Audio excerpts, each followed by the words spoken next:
Hi, welcome to another video. So this is an update on the Toshiba TB6560 stepper motor driver. Did a video on this just over a year and a half ago, back when YouTube only allowed 10-minute videos. So I was asked the question today, specifically about stepper motors, and also a few months ago someone said could I make the code more versatile so that they could adjust parameters with buttons or something. So I've done a simple version today and I'll give you a quick demonstration. So today the clock source for this is running off port A pin 9, and what I've simply done, I'll show you the code. I'm running an interrupt, and the interrupt at the moment is set to 700 microseconds. So every 700 microseconds it turns on port A pin 9. I leave the port on for 30 microseconds, which is the minimum pulse for this Toshiba chip. Then I'll turn RA9 off again, which equates to 1.44 kilohertz. And I'll show you here, you can divide that down by divided by 2, divided by 8 and divided by 16 using switches 3 and 4. In the code I've set up 3 buttons. So number 1, you have to turn a button on to start the clock. Number 2, you can increase the amount of turns the stepper motor is going to do. So I'm using my old motor that I previously demonstrated, an RPM counter. Got the same hall sensor strapped to the side, or glued to the side. When this magnet passes this sensor, it generates an interrupt using the int sort of clock edge interrupt, external clock number 2 certainly on a PIC 32. That generates an interrupt and we start counting up or down. I'll show you the code, it will all make sense. So I'm using the regular power supply, you've probably seen in the other videos. So if I turn that on, so the Toshiba CNC driver, it says it's meant to run at 24. I just turned it down just to keep the motor cooler. And I'm running a 5 volt supply, 5 volt enable. I've just got it turned down a bit. It actually works down to about 2 volts. But my hall sensor needs up near sort of 4 to 5 volts, so that's why I'm keeping it at 4 just for the hall sensor, otherwise it will work down to 2 volts. So if you want to run the enable and the direction of a 3.3 volt microcontroller, it's no problem. Well, you see there on the scope with that 700 microsecond timer interrupt, you see we're getting 1.44 kilohertz. And it's giving us an RPM on the motor of 7.1 RPM. It will actually go up to about 10-12 RPM, but becomes sort of a little intermittent. So I think these small motors are safe to run at 5-7 RPM, something like that.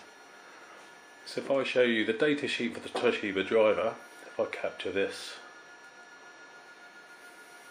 the data sheet says the pulse, this remember is coming off RA9, says a pulse has got to be minimum of 30 microseconds. So you can see I'm on 20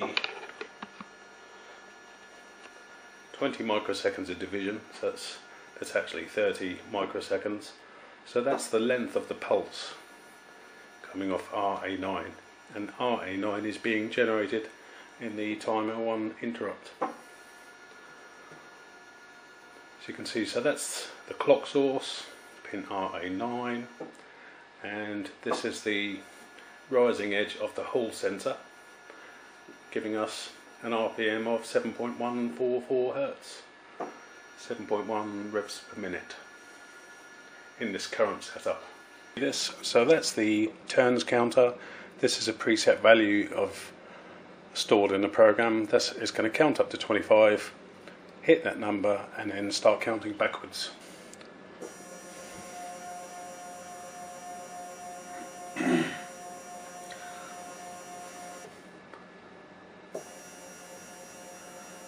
I've slowed the motor down using one of the buttons or one of the switches on the CNC driver, I think switch 3, so it's dividing it by 2, so this is doing 3.5 revs per minute. Hopefully you saw it stops dead on this number, so whether it's plus 25 or minus 25, so you don't actually get to see it count, not until it starts going backwards the other way. So it's 24. Hopefully you saw 25 before it started going backwards. So I'm just showing how versatile this Toshiba driver is. Just one clock pulse, a direction wire, and that's it. You've got a running stepper motor. So before it gets to 25, let me slow it right down.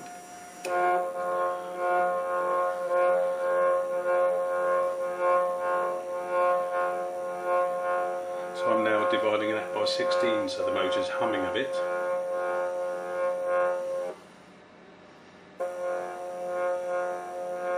But obviously you saw it count up to 25, and then now I'll go back the other way.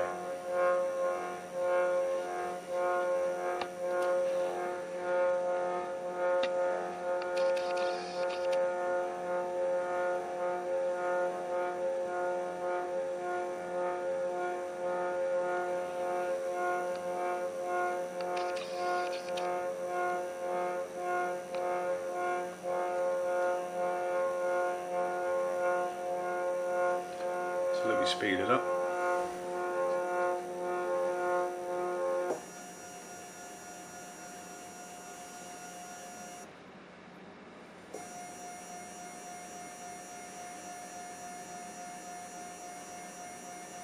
So that's back at 3.5 revs a minute. If I pick it up to the 7 RPM,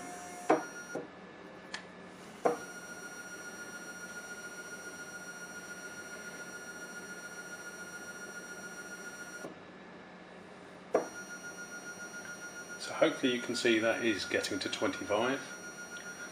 So as I say, someone said if I could make the program more versatile, so if I show you the development board.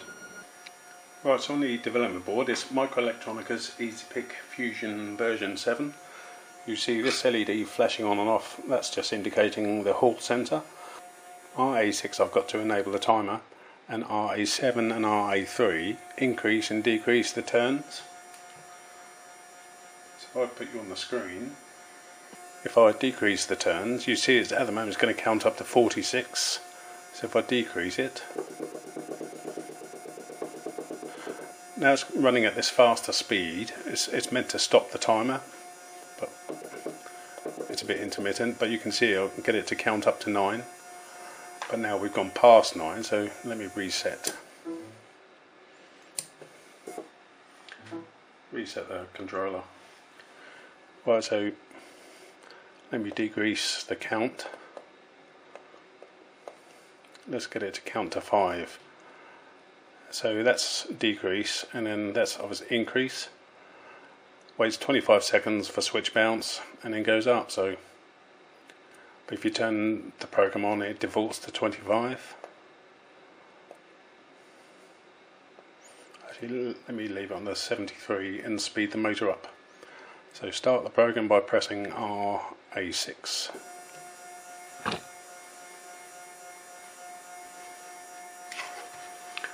So I've introduced this to make it more versatile, which is what someone else was asking for. Press the switch the wrong way.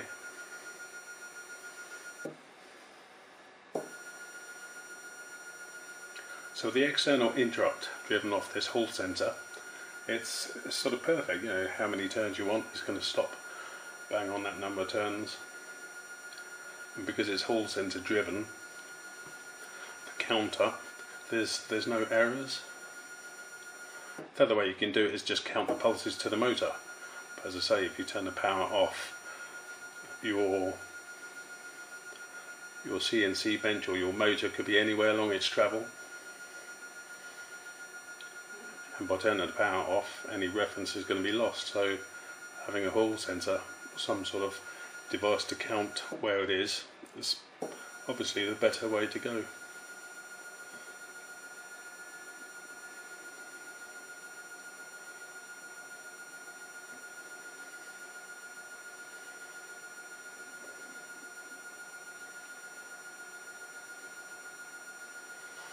So as I say, these are signed numbers, the minus being the sign, so we've got signed ints and not unsigned.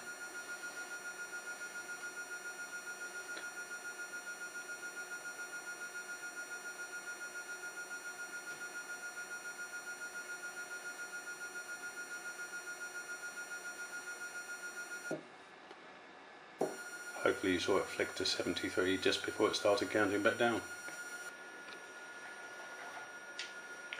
So that's with our 700 microsecond timer 1 clock, giving us 142 kilohertz, and we've got 7.1 RPM. It just changed direction just there for a second. As I say, each pulse is 30 microseconds long, minimum. So if I just use that number 3, divides the count by 2, divides the input clock by 2, which is obviously the same as dividing the RPM by 2. You can see we're down to 3.570 Hertz. Actually, I forgot, before I show you the wiring code, I've used the timer 2 and timer 3, and it's generating a pulse every 1 second. So now you can see this light down here. This is the clock pulse, flashing every 1 second.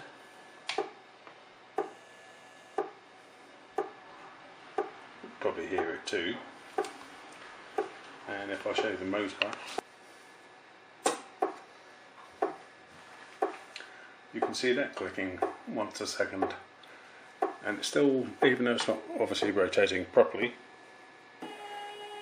I'm trying to stop that, and so depending on your gearing, that sort of stuff, with different pulses, this Toshiba driver is pretty versatile. One simple microcontroller, whether it's a PIC sort of 84F or PIC 18F. Today you can see I'm using the PIC 32, running a 7-inch TFT, but just for demonstration purposes.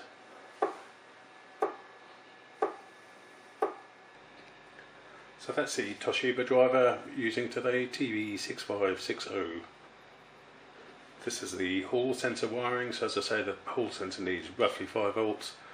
That's the part number, SS41F, and plus the magnet, find it with Farnell, something like that. I'm not using the 4K7 pull-up today, had done previously, and I've got it running on RE9 as an external interrupt, not this port. So you see there, that's a clock pulse, that is a clock pulse.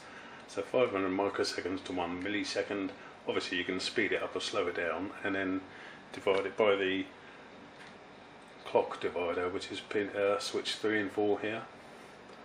But so, you know, roughly 1 millisecond pulse, that's 1 kilohertz. Pulse has got to be 30 microseconds long minimum. If you hadn't seen my video a year and a half ago, these are the torque settings, medium, low and high. You can have various ones on, turned on. Here,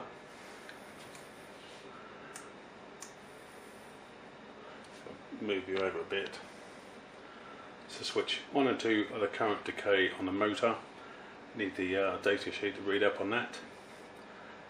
5 and 6 are the torque, 25, 50, 75 and 100, depending on the configuration.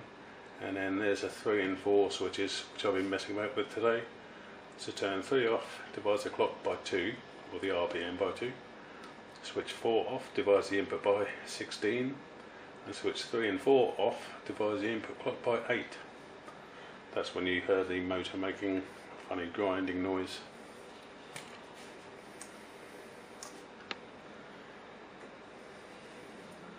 So it needs a 5 volt enable, 5 volt supply for a small chip down in this corner. Today I've actually tested it, seems to work down to 2.3 volts. But as I said earlier, my Hall effect sensor needs sort of between 4 and 5. So depending on what microcontroller you're running, you might be able to run it off a 3.3 volt microcontroller. My direction is 3.3 volts. One direction is ground, and then a port turned on gives us 3.3 volts turn direction. So 5 volts for the chip, 5 volts for the enable, 0 to 5 for the direction, and then the clock input. And obviously I'm driving from a 3.3 volt microcontroller, so my clock input is 3.3 volts, peak to peak.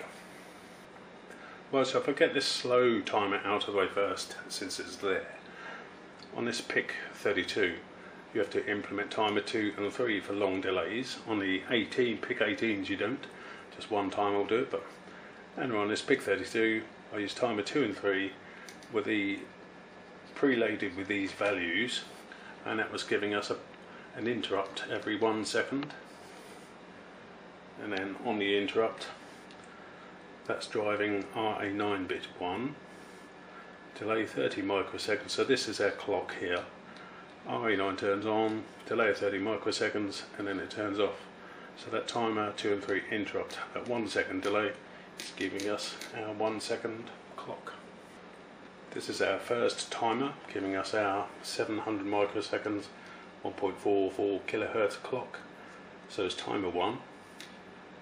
This 8000 was bit 15, turns to timer 1 on, timer 1 enable, that sort of stuff. Preloading with 56,000 gives us that 700 microseconds pulse. And then on the interrupt, we clear the flag, RA9 equals 1, delay again 30 microseconds, and RA9 off. This is what I was saying, if you didn't have the hall sensor or some sort of counting method, you can use the timer to become a counter and then count how many pulses come out to the stepper motor driver. And then in the routine, when it gets to like 1,000 or 1,000 pulses on this little stepper motor, it gave me 1 rev. So you can do that sort of stuff, but I revved it out because I had the hall sensor. So this interrupt is actually left over from a camera video I was doing the other day. So if you see camera bits or camera flags, that's what they're for. So this is the external interrupt. It's quite easy to set up. You call it whatever you like. So this is external interrupt 2, which on the PIC 32 is, so this is int 2, so external interrupt, and it's on RE9. So I've got the hall sensor running to RE9, generating this external interrupt. I've got it clocking on a rising edge. These are the various chars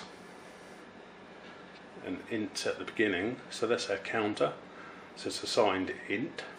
Our char, that counter string is just so I can display it on the TFT. The signed int for the turns, that's the default 25 when you turn it on, and there's a char turn string just so I can display the number on the TFT. So when this external interrupt sees the rising edge, so the flag is 1, and so if the flag is 1 and RA10 bit, which is the direction, if the direction is 0, then our counter increases. So counter equals counter plus 1 or counter plus plus, else the counter goes negative. Then I'm clearing the flag, so IFSO bit 11, which is the flag for the external to interrupt. This is RA1, which is flashing the LED every time it sees the hall sensor. So RA1 bit becomes the opposite, that little squiggle there, it's the opposite of what RA1 already is.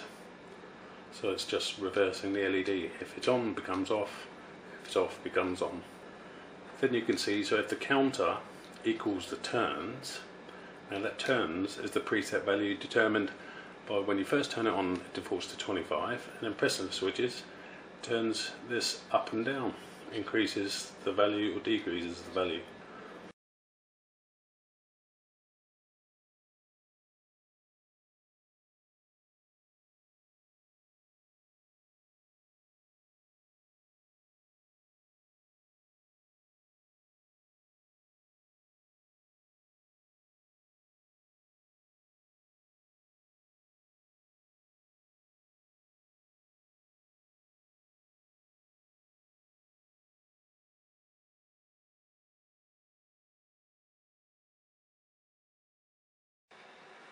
Well, so this is in the while 1 loop. I disabled the clock up above here so you can't see it.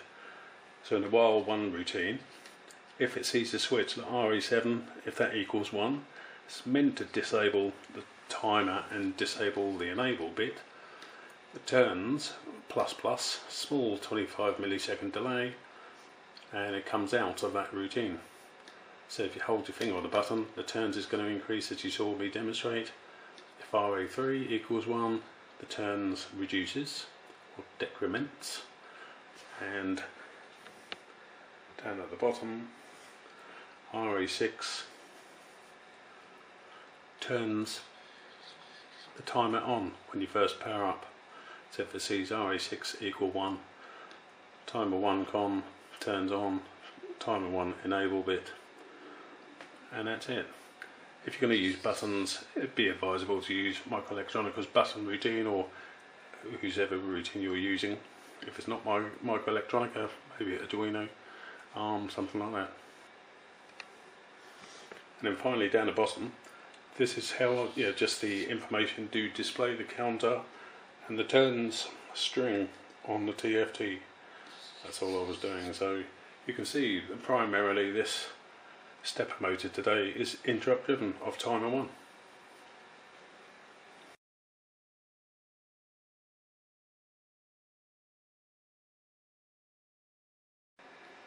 So now I see why my buttons weren't working properly, hadn't set one of the TRIZ registers properly. So if I press RA7, the numbers go up, press RA6, they come down, press RA3, it starts. You can hopefully hear the motor. So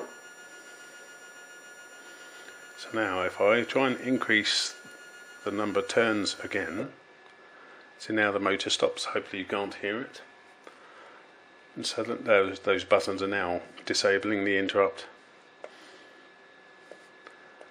And for everything to start working again, I have to press RA3. So let's do 2 turns. Except we've gone past -2, so I'll have to restart it. Reset the microcontroller.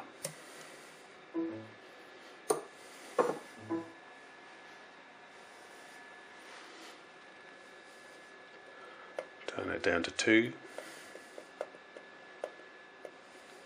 I've gone too far. Right, 2 turns. Start.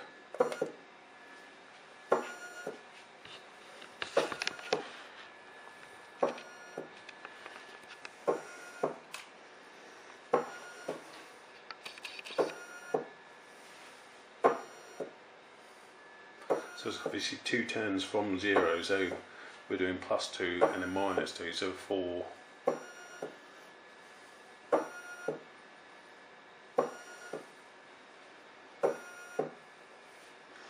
And you can see it stops just before the sensor. The magnet is strong enough to make this switch just before it gets there. If you trigger on the falling edge, it stops just after.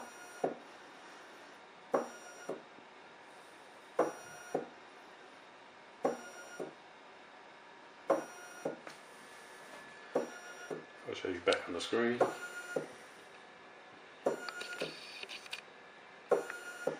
So obviously remember it's too quick to see the 2. So if I slow everything down,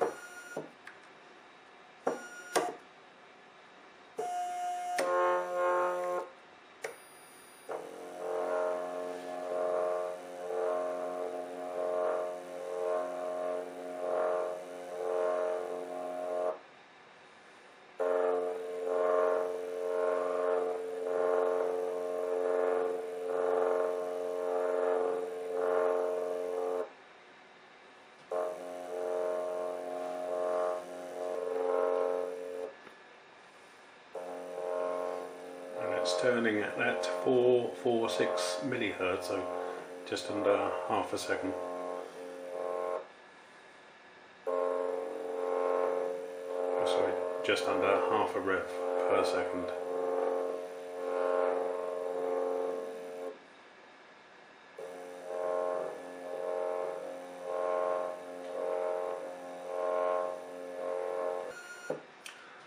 So hopefully this video has been a little more informative than the one and a half years ago. Certainly I didn't use interrupts a couple of years ago, and I didn't have timer 1 generating a clock. It was all done in a while one loop. So anyway, thank you very much for watching.